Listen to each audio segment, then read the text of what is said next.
Because nobody's like you. Now, before we get into the 5 simple steps to speaking your truth, which actually has turned out to be one of those authenticity tenets that I was told that I would receive back in September of 2012 at the Sacred Success Retreat, I want to talk a little bit about conflict.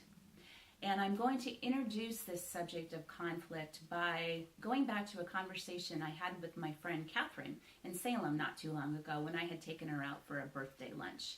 We were talking about there always being a creative solution when presented with some kind of conflict. And she remembered something she had read in Harville Hendrix's book, Getting the Love You Want. Now, I read this book too many years ago, and to me, it's not a new book. It was published the first time, I think, in 1988. But I still consider it to be one of the very best books out there on relationship. And he was talking within this book. Now, this is from Catherine's memory, not mine, so I can't 100% sure say that this came from this book, but it probably did. So he was sharing an example of a married couple who had come to him for counseling.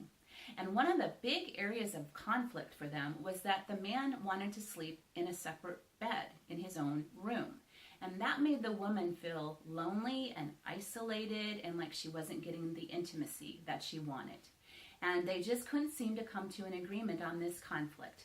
And so Dr. Hendrix's suggestion was that they just try sleeping in the same bed for 2 weeks and see what happened. He assured them it's not forever, just try it for 2 weeks, give it a whirl, see how it goes.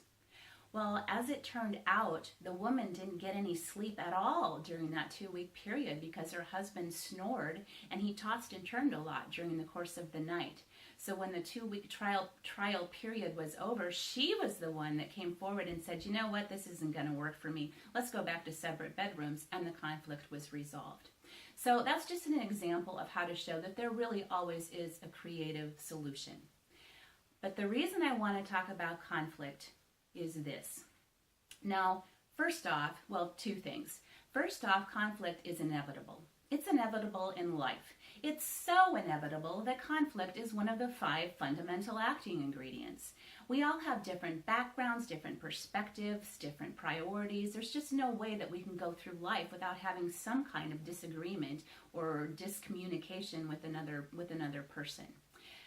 But the thing is, once you start bringing your inner self more fully into the outer world, and you start making some of those authentic changes that are important to your heart, to your authentic nature, that's going to cause some shifts in your close relationships.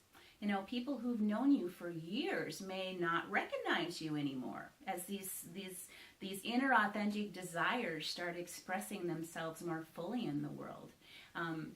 They may think you're making foolish choices. They may feel threatened. They may feel jealous.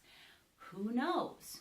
But conflict is going to happen anyway. You just might want to be a little bit more aware of these changes that are occurring as you're bringing your authentic nature out more fully into the world. So with that, what I'd like to do is just dive right into the 5 simple steps to speaking your authentic truth. Because nobody's like you.